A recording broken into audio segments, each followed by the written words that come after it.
let's get straight to Minister Coveney. Minister, we're supposed to be in the final day of negotiations here at the WTO.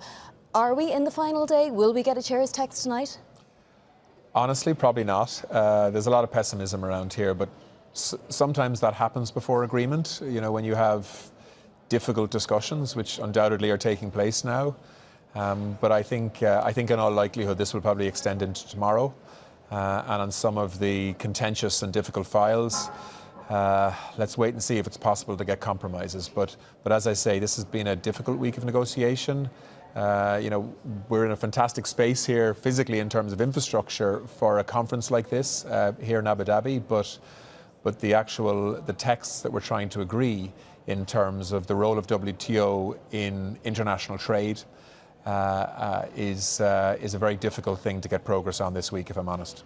So there's policies and there's procedure. We'll get to the procedures in a moment, such as the dispute resolution mechanism. On policies, is there going to be an e-commerce tariff moratorium extension? Will India agree to it? They haven't so far.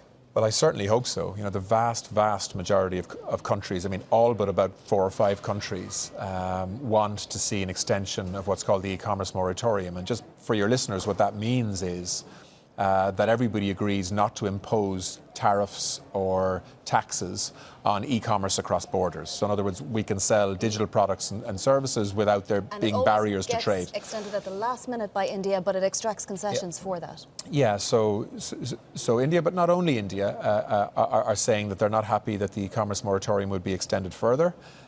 They would like other issues agreed around that. Most other countries are saying, look, we need to agree a work plan in relation to e-commerce for the future to make sure that we deal with things like a digital divide between developed and less developed countries. And we're very much up for that agreement in terms of agreeing a work plan going forward. But in the meantime, we've got to extend a moratorium on any barriers to e-commerce trade. And for a country like Ireland or a country like the US, where there's so much commerce now that is digital in form, it's really important that we don't put barriers to international trade on e-commerce. Have you done the math? What would it mean for GDP in Ireland? Well, look, I mean, I think in reality, if you have a small number of countries this week trying to block an extension of the e-commerce moratorium, I think the other countries on a plurilateral basis will probably go ahead and do it anyway. So what you'll have is you'll have no more than half a dozen countries deciding, well, they're not going to apply an e-commerce moratorium, but you'll have the rest of the world doing it. So we would much rather have that as a common agreement across all WTO member states rather than having, you know, 2 or 3 or 4 countries moving in a different direction, because that undermines the credibility of the WTO system. But look, my sense on this is that we may well find a way of getting agreement on extending the e-commerce moratorium, subject to an agreed work programme on how to deal with e-commerce between now and the next ministerial meeting in 2 years' time.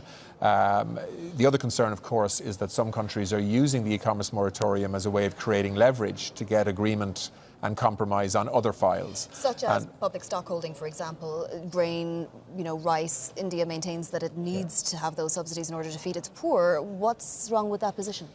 So I think everybody here accepts that that there are food security issues in many parts of the world. Countries need to be able to hold a certain amount of stock to make sure that if there is a shock to the system, like we saw, for example, linked to the war in Ukraine when, you know, and Russian aggression, that had a severe impact on the price of grain, and it had a knock-on consequence in terms of food security. So countries want to be able to hold a certain amount of stock, particularly in the developing world, to make sure that they can feed their own population in time of crisis. But we need to make sure that what that doesn't lead to is the effective dumping of large amounts of that stock on international markets in a way that would undermine the price of those commodities in the future, because that undermines global trade. So this is about getting the balance right between legitimate food security concerns and at the same time trying to protect a level playing field that determines prices on the basis of demand and supply, rather than dumping large volumes of stock onto international markets that could be very disruptive. On a slightly different note, many delegations have been using this time here in this region to visit places like Saudi Arabia and the GCC countries, as have you. Yep. Is there a deal in the near future? Could a deal help solve some of Ireland's infrastructure problems, for example, housing and so on? Yes, so I've been travelling around the region. You know, I've been in Saudi Arabia, I've been in Kuwait, we've been to Dubai, and obviously spent a lot of time here in Abu Dhabi as well. And look, what's happening in this part of the world in terms of ambition, investment, growth is really quite extraordinary. And that's why we have 16,000 Irish people now working and living across this region, engineers, accountants, architects, construction firms, teachers.